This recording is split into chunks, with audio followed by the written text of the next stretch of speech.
Inflammation, शाबाश, good. और कोई कुछ?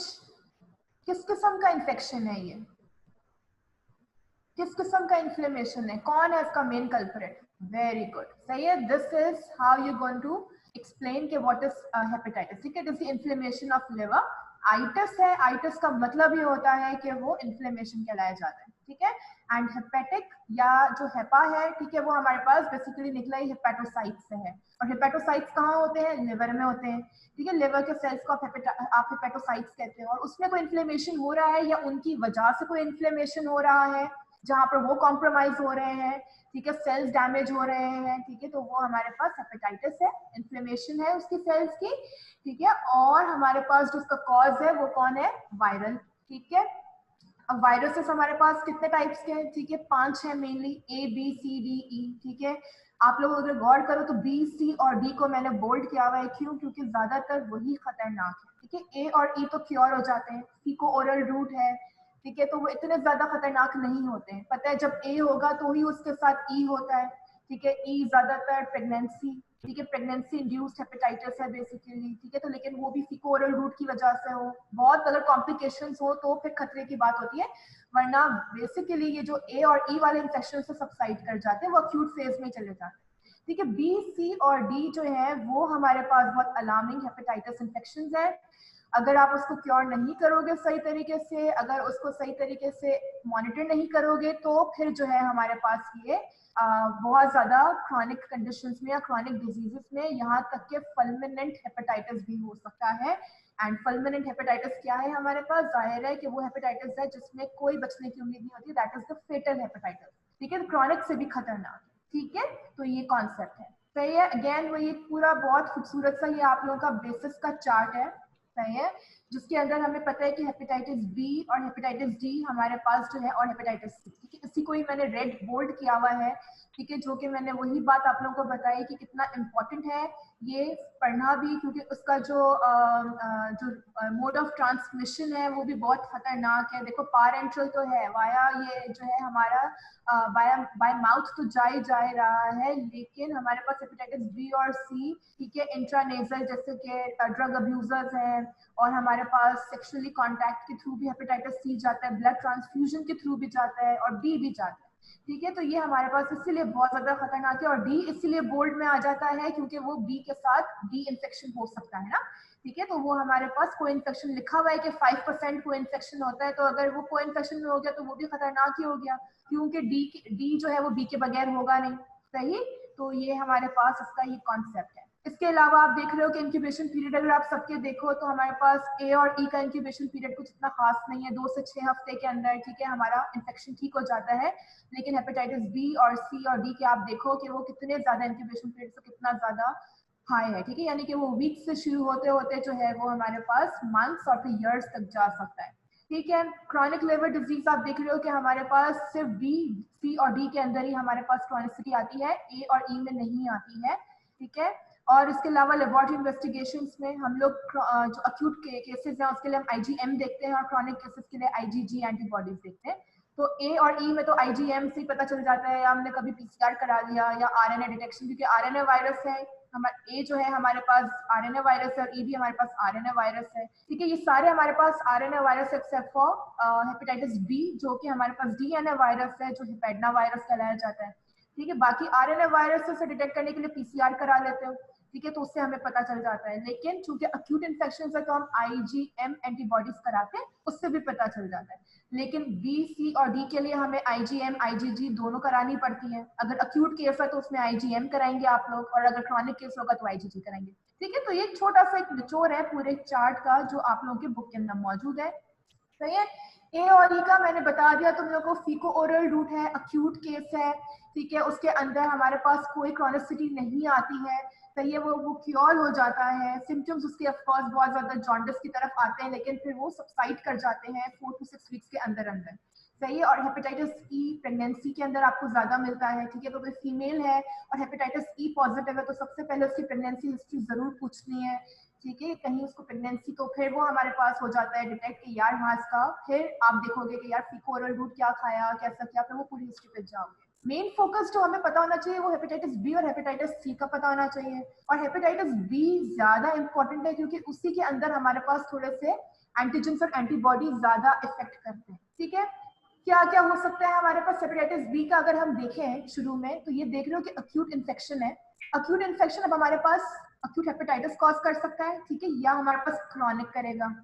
ठीक है, सब क्लिनिकल डिजीज है, हेपेटाइटिस है, लेकिन उसकी अभी तक सिम्टम्स बाहिर नहीं हुए। ठीक है, वो छुपे हुए हैं।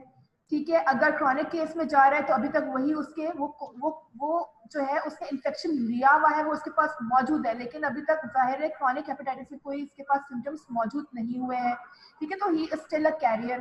ठीक, और हमारे पास क्या हो रहा है, अगर अक्यूट हेपेटाइटिस है, ठीक है, तो उसकी रिकवरी हो जाती है। अगर रिकवरी हो जाती है तो अच्छी बात है, ठीक है, 100% से सब क्लिनिकल है। लेकिन अगर रिकवर नहीं कर पाता है, ठीक है, कहीं किसी भी बिल्कुल लेस देन 1% चांसेस होते हैं, तो फिर वो फुलमिनेंट हेपेटाइटिस यानी कि वो बिल्कुल फेटल कंडीशन में जाते हैं। लेकिन ऐसा बहुत बहुत बहुत रेयरली होता है। देखो 1% भी पूरा नहीं है, लेस देन 1% लिखा हुआ है, तो यानी पॉइंट्स में कोई एक तादाद होगी, ठीक है, जिसको राउंड ऑफ करके उन्होंने 1% कर दिया। लेकिन अगर अक्यूट इन्फेक्शन है और सब क्लिनिकल है, ठीक है, तो इसकी 99 to 100% रिकवरी हो जाती है। सही है।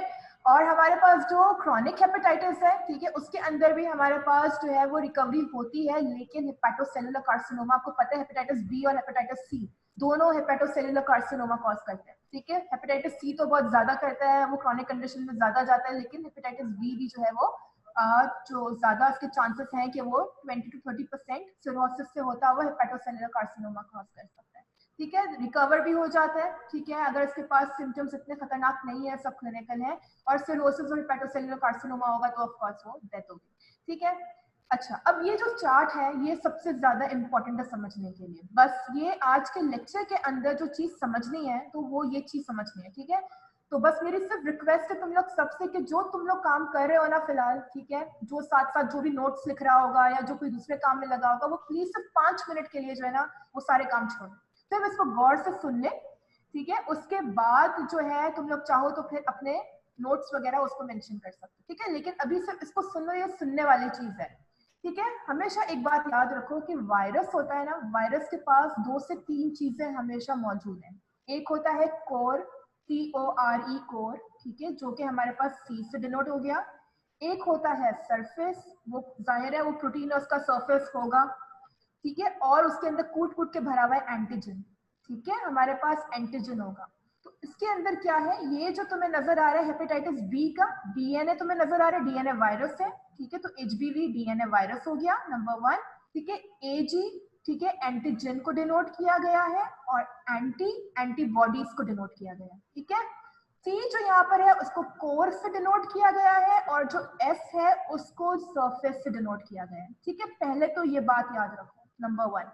ठीक है, AG एंटीजन, ठीक है, S surface, C chronic, E infectivity. ठीक है, जब जब इन्फेक्टिविटी बढ़ेगी तब तक E आपको मिलेगा। ठीक है, कोर एंटीजन, कोर एंटीबॉडी, ठीक है, surface antigen, surface antibody, E antigen, E antibody. ठीक है, हर एंटीजन के अगेंस्ट इम्यून सिस्टम जागेगा, वो कॉम्प्रोमाइज होना शुरू होगा, और फिर वो क्या करेगा, उसके बदले में एंटीबॉडीज बनाएगा। ठीक है, ये एक कॉन्सेप्ट है।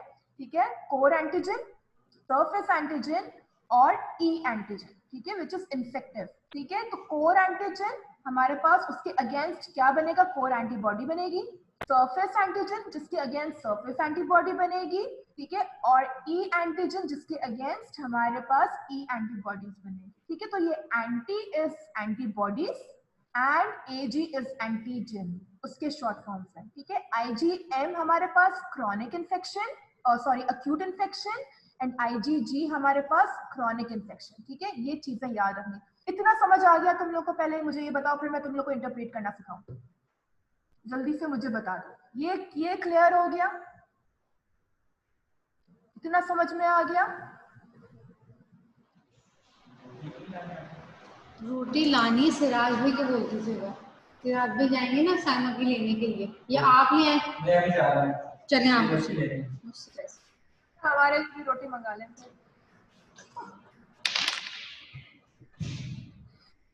ओके गुड है, रिपीट कर देती हूँ मैं, इट्स ओके सही है, लेकिन मेजोरिटी को समझ आ गया, I will repeat it, don't worry, ठीक है, लेकिन मेजोरिटीज समझ गए, राइट? ओके, सिंपल सी चीज है, वायरस के पास 3 चीजें मेन है, ठीक है, 3 से 4 चीजें मेन है, ठीक है। एक सी है, सी इज कोर, ठीक है, C is core, core is basically the covering, ठीक है।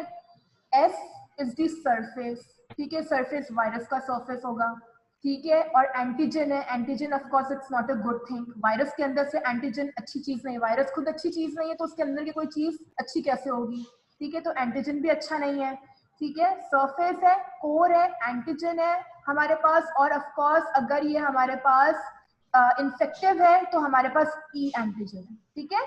जब जब इन्फेक्टिविटी आएगी हेपेटाइटिस बी की वजह से तो ई एंटीजन हमारा बढ़ेगा, समझ आ गई ये बात? जिन्होंने मुझे बोला कि मुझे रिपीट कर दो, आई एम सॉरी तुम लोग के नाम नहीं डिस्प्ले हो रहे हैं, रोल नंबर 49 या ग्रेट परफेक्ट, ठीक है। और हमारे पास IgM होगा अक्यूट इन्फेक्शन के अंदर और IgG होगा हमारे पास क्रॉनिक इन्फेक्शन के अंदर, ठीक है। ये चीजें अभी तक हमने सब पढ़ी है। ओके, अब होता क्या है कि जैसे ही हमारे पास इन्फेक्शन होता है, हेपेटाइटिस बी वायरस हमारी बॉडी के अंदर आया, ठीक है, तो कोर एंटीजन जो है ना वो डिटेक्ट हो जाता है, ठीक है, वो डिटेक्ट होता है। लेकिन अच्छी बात क्या होती है कि उसके अगेंस्ट ही फौरन से कोर एंटीबॉडी बन जाती है, ये कोर एंटीबॉडी नजर आ रही है आपको, ठीक है। इसका ये मतलब है कि यहाँ पर इंफेक्शन आया, ठीक है, यहीं पर इंफेक्शन कोर एंटीजन आया, ठीक है, कोर एंटीजन एक्टिवेट हुआ या जाहिर हो गया, ठीक है, उसी के अगेंस्ट फौरन से एंटीबॉडी बन गई और वो कोर एंटीजन खत्म हो गया। बस कोर एंटीजन का ये काम है कि वो जैसे डिटेक्ट हो जाएगा अपने अगेंस्ट फौरन से एंटीबॉडी बना देगा और कोर एंटीजन गायब हो जाएगा, उसने एक इन्फेक्शन का एक उसने चेन स्टार्ट कर दिया, ठीक है। अब क्या हुआ कि ये जो कोर एंटीबॉडी होती है ना, ये अभी हमारी बॉडी में मंथ्स और इयर्स तक रहती है और ये फिर हमें हेल्प करती है कि आगे चल के अगर हमारा कोई हेपेटाइटिस की सीरोलॉजी होती है और अगर कोर एंटीबॉडी पॉजिटिव मिलेगी उसको, जाहिर है तो ये पता चल जाएगा कि यार ये बंदा कभी ना कभी हेपेटाइटिस बी का शिकार जरूर हुआ है जो कि क्योर हो चुका है, ठीक है, चाहे वो क्योर हो या चाहे वो हमारे पास क्रॉनिक कंडीशन में चला जाए, लेकिन बहरहाल ये बताएगा कि यार इस बंदे को हेपेटाइटिस बी का इन्फेक्शन हुआ है, ठीक है, चाहे वो अक्यूट केस हो या चाहे वो क्रॉनिक हो।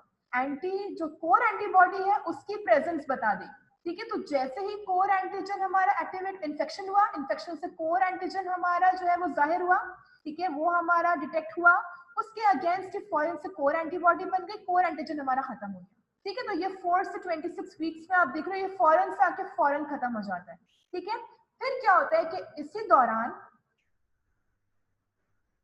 ठीक है, सही है, कोर एंटीजन ये समझ आ गया, कोर एंटीजन हमारा प्रोटीन कोड है, ठीक है, वायरस का, ठीक है, गुड, ये समझ आ गया। वायरस को जैसे ही हमारा ये कोर एंटीजन एक्टिवेट होगा या डिटेक्ट हो जाएगा, ठीक है, जैसे ही वो हमारी बॉडी के अंदर, वायरस है ना, वायरस के पास क्या चीजें हैं, कोर है, सरफेस है, एंटीजन है, ठीक है, और ई जो है वो इन्फेक्टिविटी है बेसिकली, ठीक है। तो इन्फेक्टिविटी का कोई पार्ट नहीं है, इन्फेक्टिविटी क्यों है, क्योंकि ये सारी चीजें वायरस मौजूद है, वायरस के सारे कंपोनेंट्स मौजूद हैं तो इसलिए इन्फेक्टिव है, ठीक है। तो जैसे ही हमारे पास वायरस एंटर हो गया, इसका मतलब है कि कोई ये एबनॉर्मल सी चीज हमारी बॉडी के अंदर, इन्फेक्टिव सी चीज हमारी बॉडी के अंदर आ गई, उसके अगेंस्ट एंटीबॉडी बन गई, क्योंकि शुरू में ही मैंने बोला कोर एंटीजन के अगेंस्ट कोर एंटीबॉडी बनेगी, सरफेस एंटीजन के अगेंस्ट सरफेस एंटीबॉडी बनेगी, ठीक है, और ई एंटीजन के अगेंस्ट ई एंटीबॉडी बनेगी, ठीक है। और एंटीजन के अगेंस्ट तो वैसे एंटीबॉडीज बन रही है, हमने नाम अभी बताया आप, और ये भी पता है कि एंटीजन के अगेंस्ट एंटीबॉडीज बनती है, इम्यून सिस्टम का ये नेचुरल ही एक ऑटोमेटिक सा एक फिनोमेना ही है, ठीक है। तो क्या हुआ कि जैसे ही वायरस ने अटैक किया, कोर एंटीजन एक्टिवेट हुआ, उसने क्या किया कि उसके अगेंस्ट फौरन से एंटीबॉडी बन गई, कोर एंटीजन गायब हो गया, खत्म, ठीक है। लेकिन एक दफा कोर हो गया ना, प्रोटीन कोड तो चला गया ना, कोड तो खत्म हो गया। वायरस भी, तुम लोग को ये बात भी याद होगा कि जैसे वायरस अटैक करता है तो वो अपने आप को अनकोड करता है ना अंदर, ठीक है, उसका पूरा कोड बना हुआ है, उसका पूरा कैप्सिड है, वो जैसे किसी सेल के अंदर जाता है वो अपने आप को अनकोड करता है, सेम ऐसा ही हो रहा है कि वो जैसे वो कोड है, वो जैसे ही वायरस अंदर चला जाएगा तो वो अपने आप को अनकोड कर देगा, ठीक है, अनकोड करेगा, उसके अगेंस्ट एंटीबॉडी बन गई है, अब कोड खत्म हो गया, ठीक है, कोई कोर नहीं है उसका, ठीक है, वो खत्म हो गया। अब क्या क्या हो रहा है कि उसके अंदर वाली जो सारी मवाद है ना अब वो बाहर निकल रही है, ठीक है, सरफेस आ गया, ठीक है, एंटीजन आ गए भर भर के, तो क्या हुआ, और डीएनए आ गया, उसके अंदर डीएनए मौजूद है, ठीक है, तो डीएनए, सरफेस, ठीक है, और ई, क्योंकि जाहिर है हमारे पास सरफेस एंटीजन भी एक्टिवेट हुआ है, हमारे पास डीएनए भी चला गया है हमारी बॉडी के अंदर, तो इन्फेक्टिविटी तो आएगी ही आएगी, तो ये सारे एंटीजन एक्टिवेट होना शुरू हो गए, ठीक है, देख रहे हो कितना पीक पे चला गया ये, 4 to 26 वीक्स की हम बात कर रहे हैं, अगर ये पूरा देख रहे हैं कि यहाँ से स्टार्ट हो रहा है, अगर 4 वीक्स से या 0 से 4 वीक्स यहाँ से देख लो कितनी पीक्स बनी हुई है, ये रेड लाइंस देख रहे हो कितनी ज्यादा बनी हुई है, फिर 20 वीक्स पे सारी चीजें थोड़ी सबसाइड हो रही हैं, ठीक है ना, इसके अंदर आगे चल के कुछ भी इतना ज्यादा नहीं आ रहा, ठीक है, लेकिन शुरू के टाइम में देखो सारी चीजें कितनी पीक्ड मिल रही हैं, ठीक है, तो कोर एंटीजन, ठीक है, बॉडी के अंदर एंटर हुआ, ठीक है, which is basically the coat of that virus, ठीक है, अनकोड हो गया क्योंकि वो खत्म हो गया, उसके अगेंस्ट एंटीबॉडीज बन गई जो कि ताहयात रह रही है हमारे पास, ये रहा एंटी-एचबीसी, ठीक है, जो डिटेक्ट करने में हेल्प करेगी, सही है।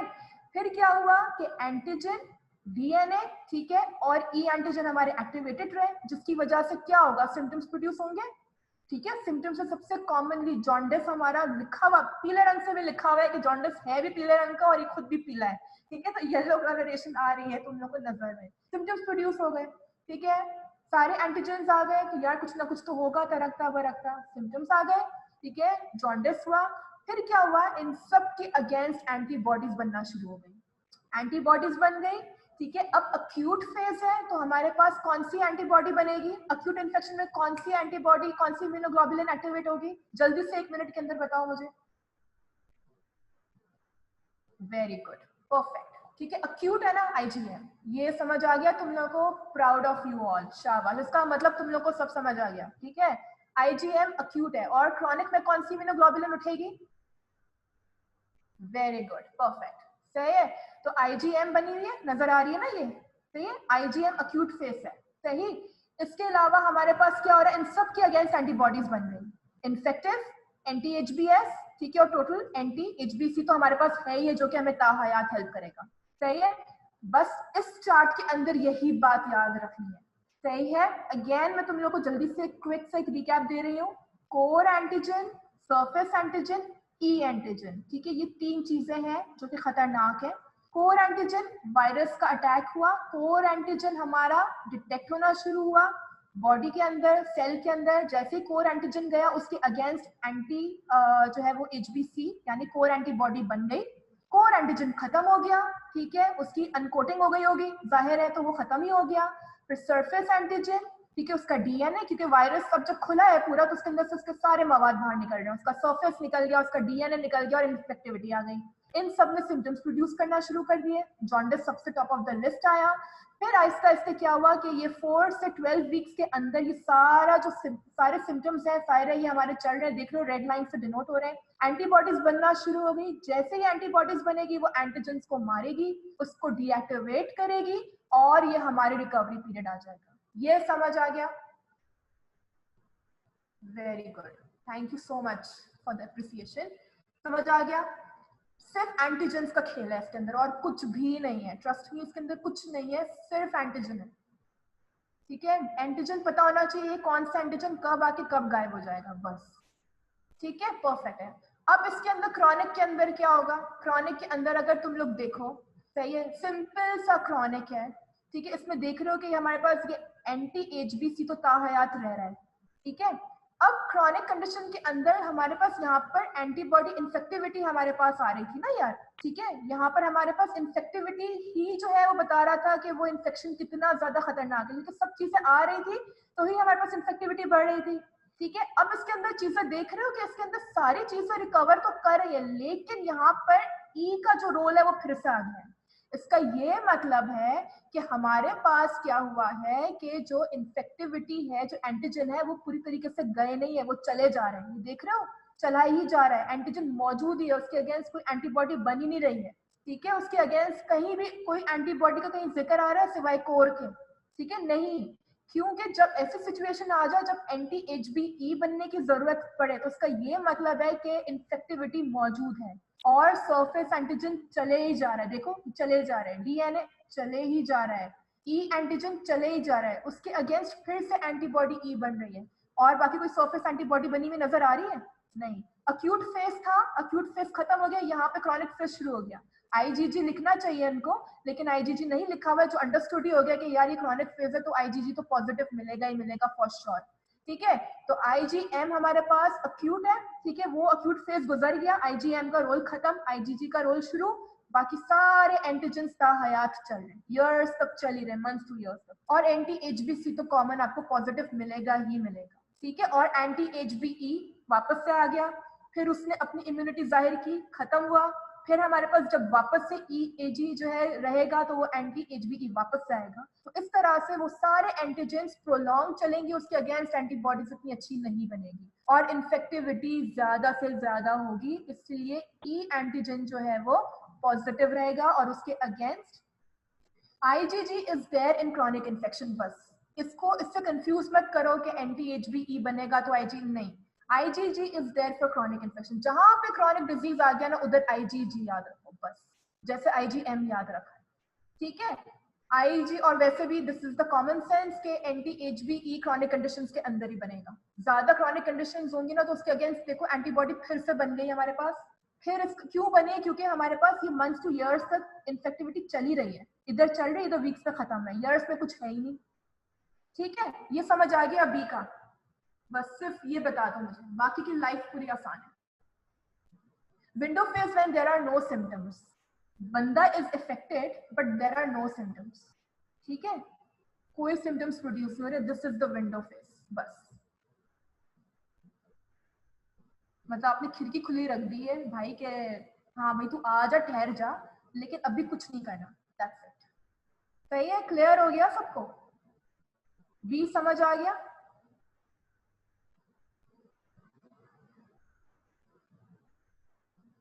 There will be no antibodies, क्योंकि एंटीबॉडीज का कोई इतना रोल ही नहीं होगा, ठीक है। अगर एंटीबॉडीज का रोल हो जाता तो एंटीजेंस खत्म हो जाता ना, तो फिर वो क्रॉनिक इन्फेक्शन क्यों रहेगा? वो क्रॉनिक इन्फेक्शन रहेगा नहीं, है ना। तो एंटीबॉडीज नहीं है, और इसमें भी देख रहे हो कि इसमें सिर्फ कोर एंटीबॉडी है, कहीं भी यहाँ पर एंटीबॉडीज का जिक्र नहीं है, ठीक है। क्लियर हो गई? आई थिंक इससे ज्यादा आसान नहीं पढ़ा सकती थी, क्योंकि ये this is the most easiest thing. हालांकि ये बहुत कॉम्प्लिकेटेड लगता है लेकिन दिस इज नहीं है। विंडो फेज सिंपल से याद रखो कि देयर आर नो सिम्टम्स, बंदा इज अफेक्टेड, उसको वायरस है लेकिन उसमें कोई सिम्टम्स नहीं है, ठीक है, उसमें कोई सिम्टम्स नहीं है बंदे को। Okay, thank you very much. सही है, जल्दी से सी देख लें, क्योंकि बी हो गया तो बस सी फौरन हो जाएगा। सी तो तुम लोग मुझे खुद बता दोगे कि सी में क्या है, कुछ भी नहीं है सी में, ठीक है।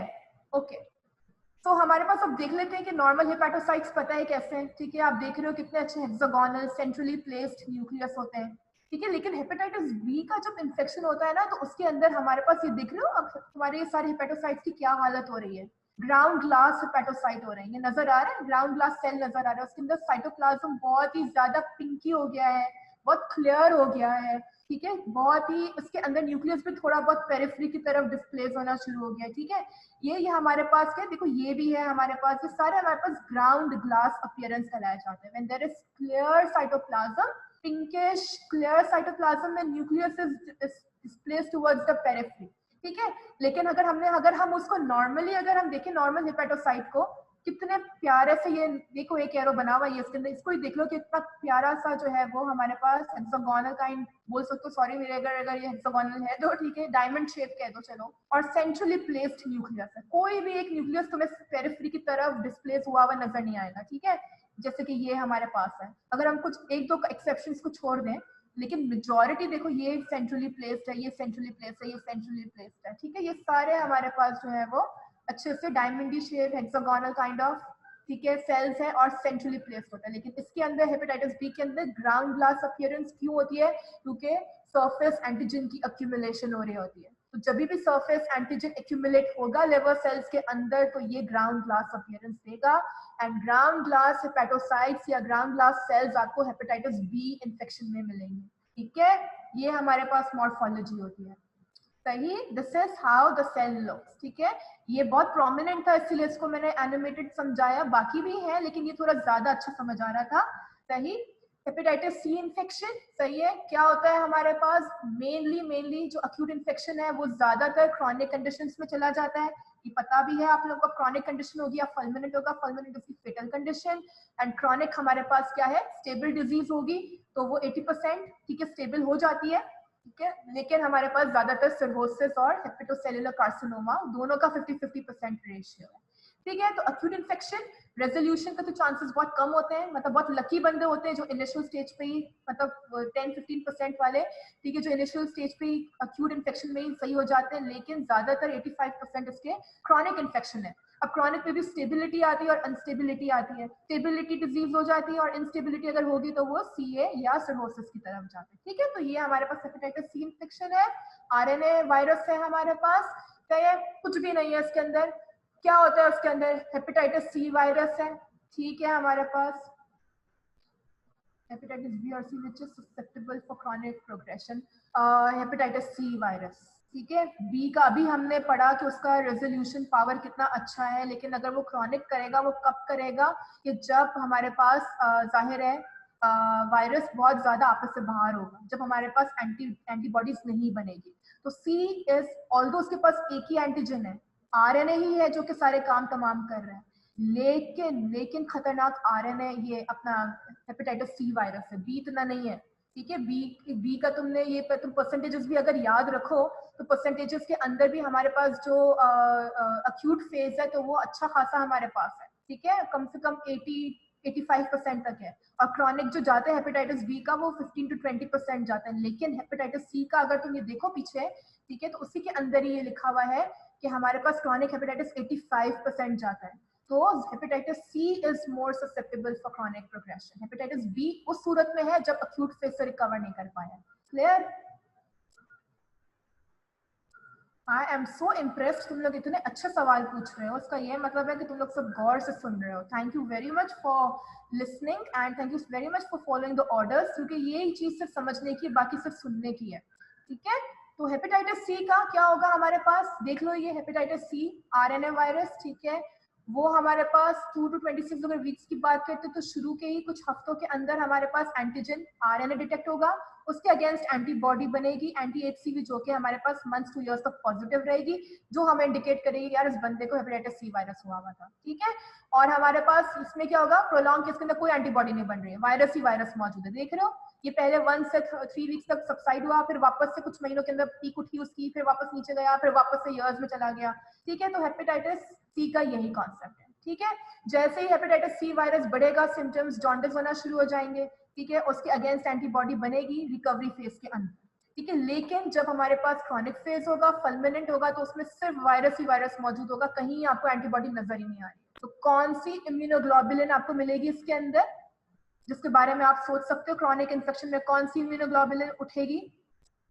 Very good, no antibodies, no antibodies are produced, untreated है, क्रॉनिक कंडीशन में कोई एंटीबॉडी है ही नहीं, जाहिर है तुम लोग के सामने पूरा ये सबूत है, कोई कहीं भी एंटीबॉडी नजर नहीं आ रही है, ठीक है, ये चीज है, सही है। वो लिवर इसका बहुत कॉम्प्रोमाइज होगा या बहुत ज्यादा अल्कोहलिक होगा, वो बंदे के पास कोई एंजाइम्स वर्किंग नहीं होंगे, तो तभी हमारे पास नहीं बन रही है, कोई क्रॉनिक में कोई एंटीबॉडीज नहीं बन रही है, कहीं बन ही नहीं रही है क्रॉनिक कंडीशंस के अंदर, है ना।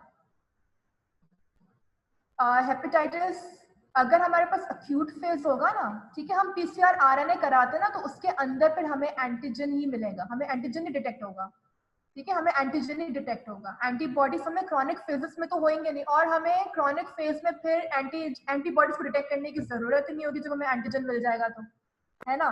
तो जब हमें एंटीजन मिल ही जाएगा, एंटीबॉडी है मैं ये नहीं कह रही, लेकिन क्रॉनिक कंडीशंस के अंदर एंटीबॉडी से खत तक बनेगी ना बेटा, उसके अंदर एंटीबॉडीज कितनी बनेगी, जैसे हमने हेपेटाइटिस बी सीरोलॉजी पढ़ा था कि जब अक्यूट फेज था तब एंटीबॉडीज बन रही थी, लेकिन जब क्रॉनिक फेज में जा रहा था तब क्या एंटीबॉडी बन रही थी? एंटीबॉडी बन ही नहीं रही थी। इम्यून सिस्टम कितना काम करेगा, कितना टॉलरेट करेगा, ठीक है। तो एक वक्त होगा कि जब हमारे पास एंटीबॉडीज डिटेक्ट होंगी, लेकिन जब है ही इतना ज्यादा क्या बोलते हैं एंटीजन ही, तो जब इन्फेक्शन ही सबसाइड नहीं कर रहा, एंटीजन ही सबसाइड नहीं कर रहा, एंटीजन इतना कूट कूट के भरा हुआ है, तो कितनी एंटीबॉडीज बनेगी उसके अगेंस्ट? एक वक्त आएगा ना कि एंटीबॉडीज बनना भी बंद हो जाएगी। इसीलिए इसको प्रूफ किया गया है, देख रहे हो कि इसके अंदर आईजीजी होगी, परफेक्ट, ठीक है। हेपेटाइटिस देखो, क्रॉनिक कंडीशन चाहे हेपेटाइटिस बी का हो या हेपेटाइटिस सी का हो, आईजीजी जो है वो दोनों सूरत हाल में क्रॉनिक इन्फेक्शन, इम्यूनोग्लोबुलिन, आईजीजी, ये दिमाग में याद रखो. It's not only about hepatitis, it's about every other infection which is chronic.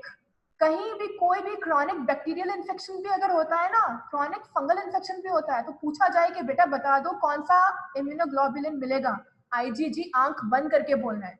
Acute के अंदर जो हमारे पास इम्यूनोग्लोबुलिन होगा वो आईजीएम होगा, और जो क्रॉनिक होगा उसमें आईजीजी होगा. ठीक है, बस इसको यही समझने की ज्यादा इसको जरूरत है और इतना कुछ नहीं है. ठीक है, ओके. तो मॉर्फोलॉजी के अंदर हमारे पास, आई होप तुम लोगों को क्लियर हो गया. चलो परफेक्ट है, शुक्र है, मतलब मैं पास हो रही हूँ तुम लोग को पढ़ाने में. आज का मतलब तुम लोग को चीजें समझ आ रही है. ठीक है, फैटी लिवर होता है. फैटी लिवर तुम लोग को मालूम होगा, उसके अंदर सारे फैटी सेल्स भरे हुए हैं. ये बिल्कुल नॉर्मल से तुम लोग डिफरेंशिएट कर रहे हो. इसके अंदर सारे न्यूक्लियस पेरिफेरी की तरफ डिस्प्लेस हुए हैं. ठीक है, सिग्नेट रिंग शेप हुई हुई है. ठीक है, देख रहे हो कि ये हमारे पास सेल की अपीयरेंस, सिग्नेट सेल कहते हैं इसको. सिग्नेट क्या होता है, वो रिंग होती है जिसका पेरिफेरी पे डायमंड होता है. ठीक है, कैसा डायमंड होता है या स्टोन होता है, वो कैसी अपीयरेंस होती है. ठीक है, तो यही हमारे पास सेल का यही हाल है. ये देखो, ये पूरा सेल है, वैक्यूल है, पूरा साइड पे न्यूक्लियस है. ठीक है, तो ये हमारे पास इतना ज्यादा फैट हो गया है कि उसने न्यूक्लियस को ही पेरिफेरी की तरफ धकेल दिया. तो इस तरह से इसकी अपीयरेंस है. तो हमारे पास हेपेटाइटिस बी के अंदर ग्राउंड ग्लास अपीयरेंस होती है सेल की, जिसके अंदर हमारे पास बिल्कुल क्लियर जो है वो साइटोप्लाज्म है. ठीक है, पिंकिश क्लियर साइटोप्लाज्म है. ठीक है, और सेल्स की ऑफ कोर्स सारी मॉर्फोलॉजी जो है वो उल्टी पुल्टी हुई हुई, और इसके अंदर हमारे पास पूरे फैट सेल्स भरे हैं. ठीक है, तो ये मॉर्फोलॉजी है. अब ये समझ लो चार्ट जो हमने बी का देखा. ठीक है, अब इसको इंटरप्रीट कर लो. सिंपल सी बात है, हेपेटाइटिस बी का सरफेस एंटीजन नेगेटिव है. ठीक है, कोर एंटीबॉडी भी नेगेटिव है. ठीक है, और हमारे पास सरफेस एंटीबॉडी भी नेगेटिव है. ये सब चीजें नेगेटिव है, तो उसका ये मतलब है बंदा या तो नॉर्मल है या उसको चांसेस है कि उसको हेपेटाइटिस हो सकता है. तुम लोग जब अपने एमबीबीएस करने के लिए आए थे तो तुम लोग की हेपेटाइटिस सीरोलॉजी जरूर हुई होगी, जिसके अंदर उन्होंने हेपेटाइटिस बी की एंटीबॉडीज चेक करी होंगी और हेपेटाइटिस सी का वायरस चेक किया होगा. तो हमेशा नॉर्मली एंटी-HCV विच इज हमारे पास क्या है कि हेपेटाइटिस सी का antigen that should be negative, normally ऐसा ही होना चाहिए, और एंटीबॉडीज पॉजिटिव होना चाहिए. ठीक है, ये रूल है. ठीक है, एंटीबॉडीज हेपेटाइटिस बी के अगेंस्ट पॉजिटिव होंगी तो ही हमारे लिए क्या है, आगे चल के एंटीजन से बचने का एक रास्ता है. तो अगर इस बंदे के पास एंटीबॉडीज भी नहीं है सरफेस एंटीजन की, कोर एंटीबॉडी भी नहीं है, यानी इसको कभी भी इन्फेक्शन हुआ नहीं है, और सरफेस एंटीजन भी नहीं है उसके पास. ठीक है, तो ये नेगेटिव है तीनों चीजें. इसका मतलब है बंदा ससेप्टेबल है, उसको हो सकता है हेपेटाइटिस बी. ठीक है, या ऑफ कोर्स या तो वो नॉर्मल है. ठीक है, अब क्या होता है कि अगर सरफेस एंटीजन नेगेटिव है, ठीक है, और हमारे पास कोर एंटीबॉडी पॉजिटिव है और कोर सरफेस एंटीबॉडी पॉजिटिव है, तो इसका ये मतलब है कि इस बंदे को इन्फेक्शन हुआ है, लेकिन वो एक उसका नेचुरल इन्फेक्शन से वो क्योर हो गया. हाँ, मैं रिपीट करती हूँ, परेशान नहीं. ठीक है, हमारे पास, हाँ ये मुझे मालूम है, लेकिन इसको सिर्फ अभी पहले सुन लो एक दफा गौर से, फिर समझ आ जाएगा. ठीक है, अभी परेशान नहीं हो. जब एक बंदा, ठीक है, उसको हेपेटाइटिस बी, ये पूरी हेपेटाइटिस बी की सीरोलॉजी, सी अभी खत्म हो गया. सी में सिर्फ हेपेटाइटिस सी के अगेंस्ट ही एंटीबॉडी बनेगी, जो हमने क्लियर कर लिया. हेपेटाइटिस जो हमारे पास सरफेस एंटीजन है, कोर एंटीजन का और ई एंटीजन था, याद है कि जब सारे के सारे हमारी बॉडी में एक्टिवेट होंगे तो ही जाके उसके अगेंस्ट एंटीबॉडीज बनेगी, तो ही वो अक्यूट इन्फेक्शन होगा, और जब एंटीबॉडीज बनना बंद हो जाएगी तब वो क्रॉनिक होगा. ये तो क्लियर हो गई बात. ठीक है, कोर एंटीजन हमारी बॉडी में एंटर होता है और फिर उसके अगेंस्ट फॉरेन से एंटीबॉडी बनती है और वो एंटीजन हमारा खत्म हो जाता है. ठीक है, जो इंडिकेट कर देता है कि भाई हेपेटाइटिस बी वायरस हमारा लग गया है. ठीक है, अब नॉर्मली एक बंदे के अंदर, मैं हूं जैसे आप लोग हैं, अब क्या इसमें रिपीट करूं, सब तो समझाया बेटा, इतना तो रिपीट किया, अभी भी क्या समझ नहीं आ रहा. अभी तो ये मैंने बताया ना कि जब भी एक बंदा हेपेटाइटिस बी के इन्फेक्शन में जाता है, हमारे पास वायरस के कितने पार्ट्स हैं, 3 पार्ट्स हैं. ठीक है, एक कोर होता है विच इज द कोट. ठीक है, एक हमारे पास सरफेस है, वायरस का सरफेस है, और वायरस के अंदर एंटीजन भरे हुए. ठीक है, ये चीज समझ आ गई. रोल नंबर 31, इतना समझ आया, गुड. ठीक है, फिर क्या हुआ कि कोर एंटीजन जैसे ही हमारी बॉडी के अंदर एंटर हुआ, core is basically the coat of that virus, ठीक है, प्रोटीन कोट है, वो जैसे ही वायरस अंदर चला गया, अनफोल्डिंग हो गई, उसकी अनकोटिंग हो गई, तो उसके अंदर सारा जो मवाद मौजूद है, सरफेस है, एंटीजन है, डीएनए है, वो सारा सेल के अंदर रिलीज हो गया। ये समझ आ गया? गुड, ठीक है। जब ये सब चीजें हमारे पास पॉजिटिव आ गई तो इसका ये मतलब है कि अभी उसके अगेंस्ट अगर तो अक्यूट इन्फेक्शन है तो IgM एंटीबॉडी हमें मिल रही है, ठीक है, इम्यूनोग्लोबुलिन, और उसके अगेंस्ट सारी एंटीबॉडीज जो है वो बनना शुरू हो जाएंगी। कोर एंटीजन के अगेंस्ट कोर एंटीबॉडी बनेगी, ठीक है, जो कि बन चुकी है, ठीक है, कोर एंटीजन खत्म हो चुका है। सरफेस एंटीजन, क्योंकि सरफेस मौजूद है, एंटीबॉडी बन गई है, ठीक है, और हमारे पास क्या बन गया है, इसका ई एंटीजन, जिसके अगेंस्ट ई एंटीबॉडी बनेगी, ठीक है। ई एंटीजन जो कि खतरनाक है, इन्फेक्टिविटी शो करता है ना कि इसके अंदर बंदे के अंदर इन्फेक्शंस हैं, ठीक है, तो इसीलिए वो इतना ज्यादा राइज होता है। उसके अगेंस्ट एंटीबॉडी बन जाती है, इसका ये मतलब है कि भाई बंदा जो है अब वो रिकवर कर गया है, ठीक है, तो अब वो इन्फेक्शन रिजॉल्व हो रहा है, तो हमारे पास एंटीबॉडीज जब जब बनेगी जिसके अगेंस्ट, तो सारी चीजें रिजॉल्व होना शुरू हो जाएंगी। क्लियर हो गई ये बात? ये समझ आ गया?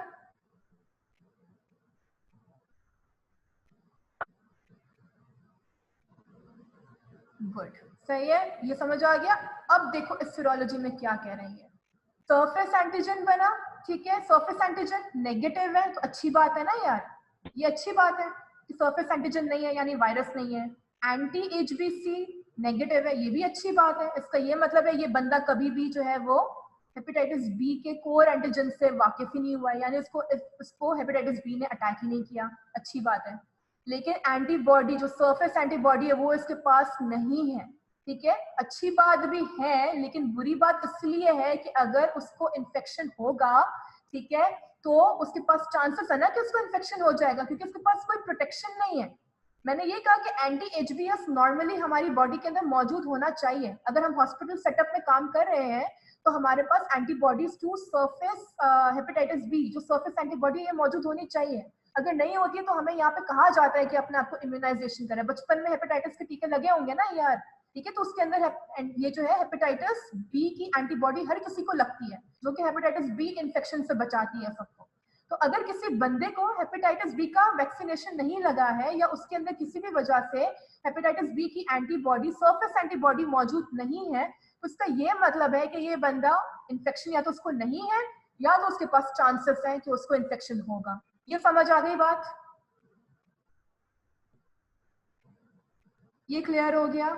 सबको क्लियर हो गई अब ये बात? सिंपल, गुड, ठीक है। जिसके पास कोई एंटीजन कोई एंटीबॉडी मौजूद नहीं है, इसका ये मतलब है कि यह बंदा नॉर्मल है फिलहाल, या उसके पास चांसेस तो है कि भाई उसको इन्फेक्शन होगा, ठीक है। अब सरफेस एंटीजन नेगेटिव है, लेकिन देखो कोर एंटीबॉडी तो पॉजिटिव हमारे पास रह गई है क्योंकि उसके पास एक दफा कोर एंटीजन लग गया है, ठीक है। अगर कोर एंटीबॉडी पॉजिटिव है ना तो उसका ये मतलब है कि वो बंदे को इन्फेक्शन हुआ था, सही है, सिंपल सी ये बात, ये याद रख लो। एंटीजन, कोर एंटीजन ही सबसे बड़ा शुरू करता है अपना इन्फेक्शन फैलाना, क्योंकि वो उसमें अनकोटिंग हो रही है, ठीक है, वायरस की।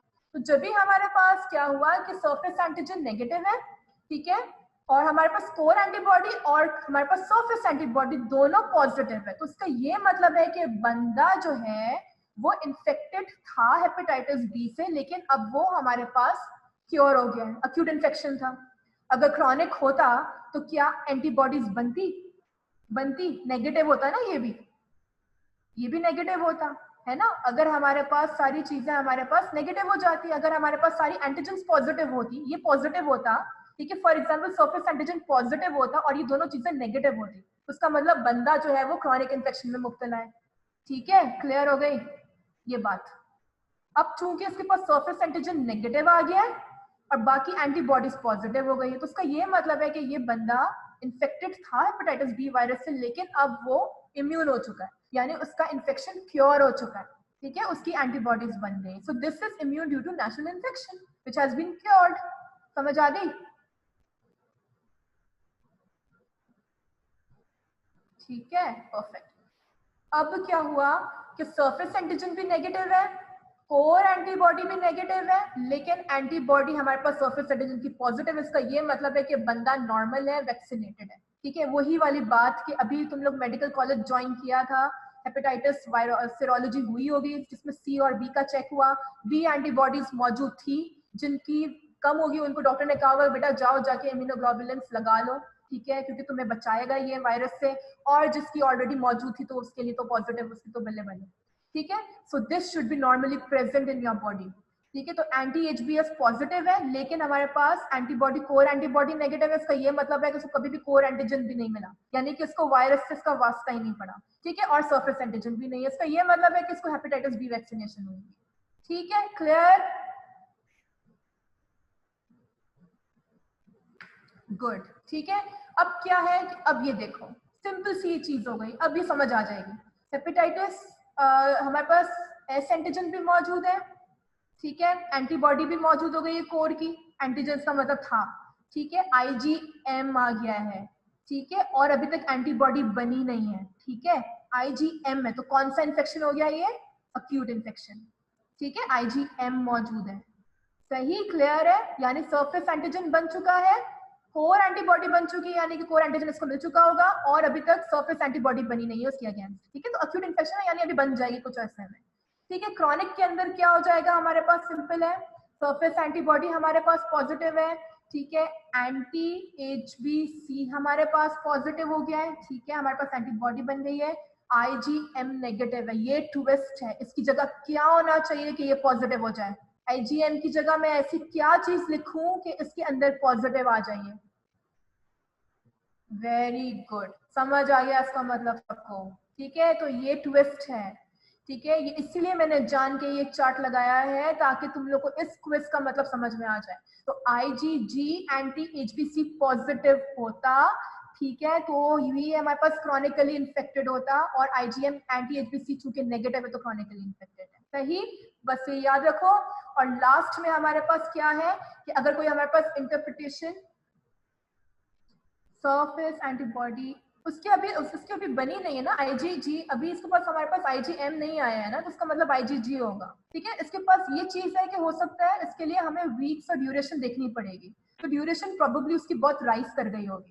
ठीक है, इसीलिए हमारे पास जो है वो इसमें ड्यूरेशन मेंशन नहीं है, ये बात सही है। Very good, roll number 57, a very good question. Duration को देखना पड़ेगा उसके अंदर, हो सकता है ड्यूरेशन इतना प्रोलॉन्ग कर गया हो कि जिसकी वजह से हमारे पास जो है वो इसकी एंटीबॉडी जो है वो अभी तक बनी नहीं है। सही है, क्रॉनिक इन्फेक्शन में एंटी एचबीएस यार ये सारा आपको ड्यूरेशन में देखना पड़ेगा, सब ड्यूरेशन देखोगे। हमने बात करी ना, वीक से प्रोलॉन्ग करेगा तो हमारा ड्यूरेशन, तो वो क्रॉनिक इन्फेक्शन में जाएगा।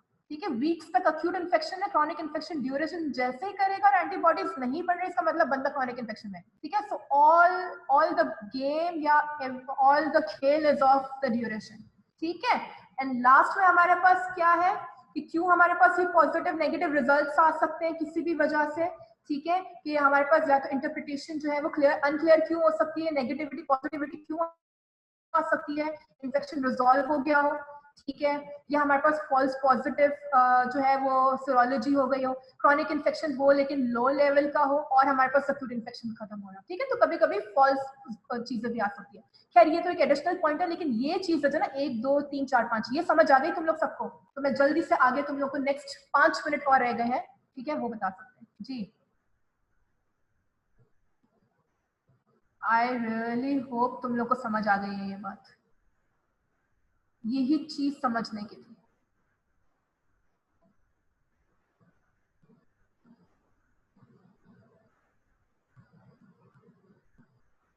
समझ आ गई, परफेक्ट। ठीक है, अब जल्दी से देखते हैं कि आगे हाइड्रेटेड सिस्ट और ये सब चीजें क्या है। Really thank you, that is such good feedback, thank you very much, thank you so much. I really hope कि तुम लोगों ने जो है तुम लोगों ने समझ लिया। बस अब तुम लोग ये आगे वाली चीजें समझ सिर्फ सुन लो। ठीक है, अब आगे हमारे पास क्या है, ठीक है, हेपेटिक एब्सेस तुम लोग के लिए मैंने बहुत अच्छे से जिप्स ढूंढे थे, ठीक है, ताकि तुम लोग टेंशन रिलीव करें।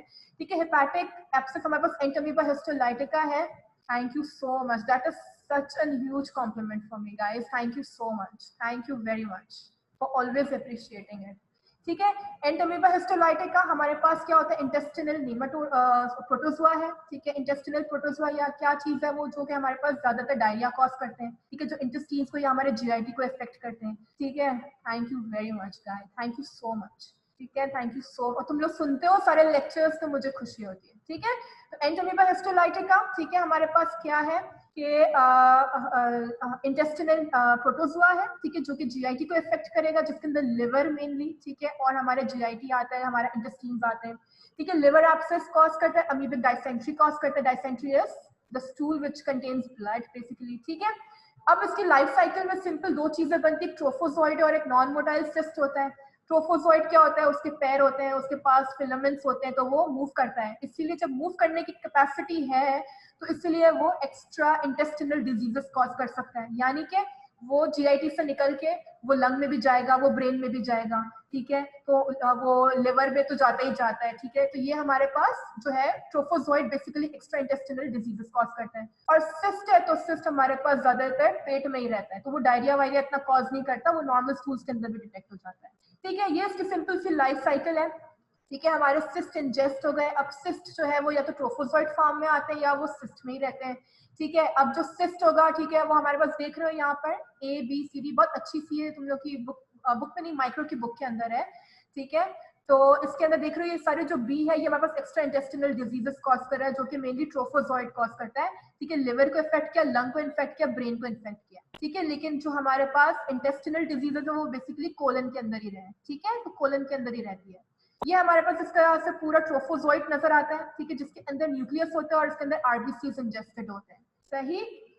सिस्ट के पास हमारे पास हर सिस्ट के अंदर 4 न्यूक्लियस होते हैं और एक सिस्ट से हमारे पास 2 ट्रोफोजोइड्स बनते हैं, तो 4 अगर हमारे पास सिस्ट है तो 4 से हमारे पास 8 ट्रोफोजोइड बनते हैं, ठीक है। ये इसको ज्यादा दिमाग में सवार करने की जरूरत नहीं है, इतना याद रख लो कि सिस्ट से ही जो है वो हमारे पास ट्रोफोजोइड्स बनते हैं, एक सिस्ट 2 ट्रोफोजोइड बनाता है, ठीक है। और फिर वो जो मेच्योर ट्रोफोजोइड होता है बेसिकली उसके अंदर सिंगल न्यूक्लियस है and that is the main culprit to cause many diseases, ठीक है। पैथोजेनेसिस फीको ओरल रूट है, ठीक है, मेल्स के अंदर, होमोसेक्सुअल्स के अंदर, ठीक है, हमारे पास थ्रू, हाँ बस मेरे पास 2 मिनट है Yusra, I just need 2 more minutes पक्का, ठीक है, आई एम सॉरी। सही है, इंजेस्टेड हमारे पास ट्रोफोजोइड्स जो हमारे पास डिजीजेस कॉज कर रहे हैं, ठीक है।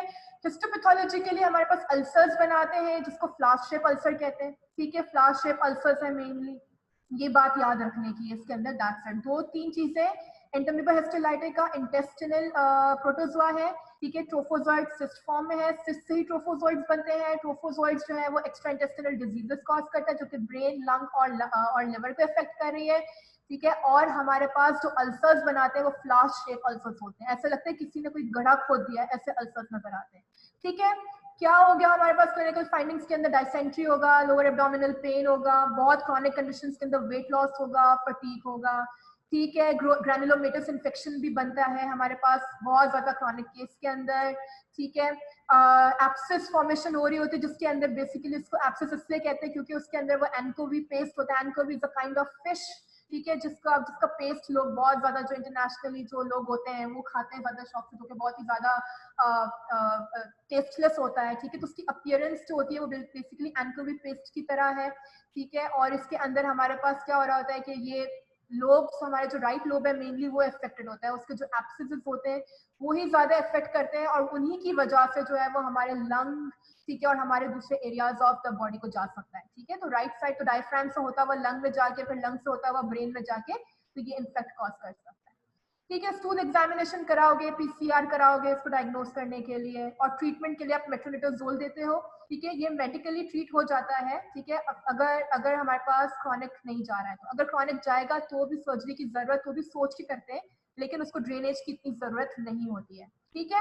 हाइड्रेटेड सिस्ट क्या है हमारे पास, ठीक है, hydrated cyst basically tapeworm infection के जरिए हो रहा है, ठीक है, जिसको हम डॉग टेपवर्म कह रहे हैं, ठीक है। सबसे छोटा टेपवर्म है, ठीक है, टीनिया जो सोलियम होता है हमारे पास सिस्टोड उससे बहुत मिलता है, उसका स्ट्रक्चर ऐसा होता है कि इसके मुंह पे ही जो है ना वो स्कोलेक्स है, स्कोलेक्स बेसिकली इसका हेड है और उसमें सकर्स होते हैं, ठीक है, 4 सकर्स लगे हुए होते हैं, उन सकर्स की वजह से, उनकी मदद से वो हमारे जीआईटी में अटैच करते हैं अपने आप को और फिर डिजीज स्प्रेड करता है, ठीक है, क्या क्या कॉज कर सकता है ये हमारे पास, हमारे जो है वो एनाफाइलेक्टिक शॉक, ठीक है, मेनली लिवर डिसफंक्शन, ठीक है, और प्लस फिर वो दूसरे पार्ट्स ऑफ द बॉडी में जा सकता है, ब्रेन में जा सकता है, अगेन लंग में जा सकता है, न्यूरोलॉजिकल साइन जा सकता है। लेकिन एनाफाइलेक्टिक शॉक ये आप लोगों को पता होना चाहिए कि मेन लिवर सिस्ट कॉज करता है मेनली, ठीक है, एंड दूसरा एनाफाइलेक्टिक शॉक हो गया। डायग्नोसिस आप इसको, जाहिर है आप इसका क्या करते हो, आप क्या बोलते हैं, ब्लड टेस्ट करते हो, ठीक है, सीरोलॉजी करते हो, तो आप उसको उसके स्कोलेक्स के जरिए, ठीक है, हुकलेक्स के जरिए आप उसको पहचान लेते हो। ट्रीटमेंट के अंदर एल्बेंडाजोल ही आप उसको देखते हो, ठीक है। अगर बहुत ही ज्यादा खतरनाक जो है वो सिस्ट बनी हुई है कि वो मेडिकली ट्रीट नहीं हो रही, तो फिर आप सर्जरी की तरफ जाते हो, उससे पहले नहीं जाते, ठीक है। तो यही चीज थी जो कि जल्दी सुनने वाली थी, लेकिन हेपेटाइटिस जो था वो बहुत ज्यादा इंपॉर्टेंट था, वो मैंने जान के भी ज्यादा टाइम लिया। समझ आ गया सबको?